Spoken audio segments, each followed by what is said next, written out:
Hey leaders, welcome to our last coaching moment for the Decide to Thrive small groups. I just want to take a moment and celebrate you. I mean, you did it. You made it. You stepped out into faith to lead, and look what God has done through you. Your leadership's helped others connect, grow, and really take meaningful steps in their faith journey. So today, we're going to talk about how to finish strong and also about what's next, because this hopefully isn't the end for you and your group. It's just the beginning. So tip number one, I want you to take some time this week to reflect and celebrate what God has done. Maybe take some time in your final meeting to reflect on the journey that you shared as a group. You can ask the members to share how they've grown, what God has taught them, or maybe a favorite memory from your time together. Celebrate answered prayers and breakthroughs, and celebrate the relationships that you guys have built along the journey. The second thing I want you guys to do is I want you to keep going and empower others to lead. Just because this series is ending, that doesn't mean your group has to end. I really want you to pray about and consider continuing in your group with a new study. This keeps the sense of community alive, and it really allows everyone to dive deeper into their faith and continue to grow in their relationship with God. You should have received emails and probably some text messages by now with some curriculum suggestions for your next step for your small group. So take a moment and review those and decide what is that next step for your group. If you're unsure, super simple. Just reach out to your small groups coach for recommendations or the small groups team at your campus. We really want to help you continue on your journey.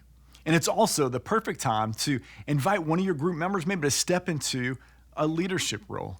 If someone has shown potential, whether through great questions or they're just super encouraging or they love coming to help and maybe they've even facilitated and done a great job, maybe you can ask them, hey, will you step up and co-lead with me? You can say something like this. Trust me, I've done this before. Say, hey, I've seen how God is working through you and in this group, and I'd love for you to just step into more of a leadership role. Would you pray about and consider co-leading with me in this next season for our group? You see, empowering others to lead not only grows their faith, but it also multiplies the impact of your group. The more people who are leading, the greater of an impact that we can have.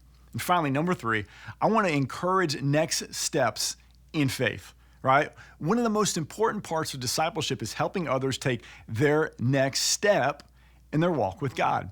I want you to encourage your members to, first of all, if they haven't got baptized since they've gotten saved, get baptized, right? Like, let them go. This is an incredible step to publicly celebrate their faith in Christ. Maybe share about your own baptism story if you can. It's a powerful way to inspire and encourage others. I want to encourage you guys as a group maybe to attend Next Steps. So encourage your group to join that Next Steps experiences if they haven't done so already. These 4 sessions really help people discover their purpose and understand more about the church, how to find ways to serve, but ultimately how to keep growing.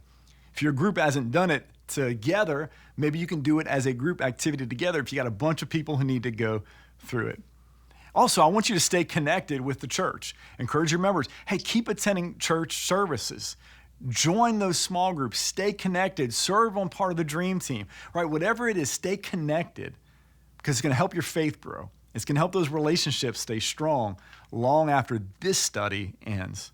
And leaders, this really, once again, is just the beginning of your journey.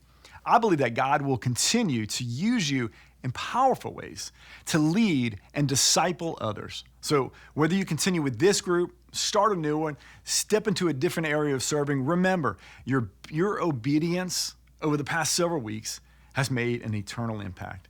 And I just want to take a moment before we wrap up today, and I want to thank you for your faithfulness, for your heart, and for your willingness to step out and give of yourself and lead. Once again, as always, if you have any questions or you need any help planning your next steps, contact your small groups coach or the small groups team at your campus. God bless you, and thank you so much for being such an incredible part of this Decide to Thrive journey. Have an amazing final group, and let's keep building communities that glorify God and make a difference.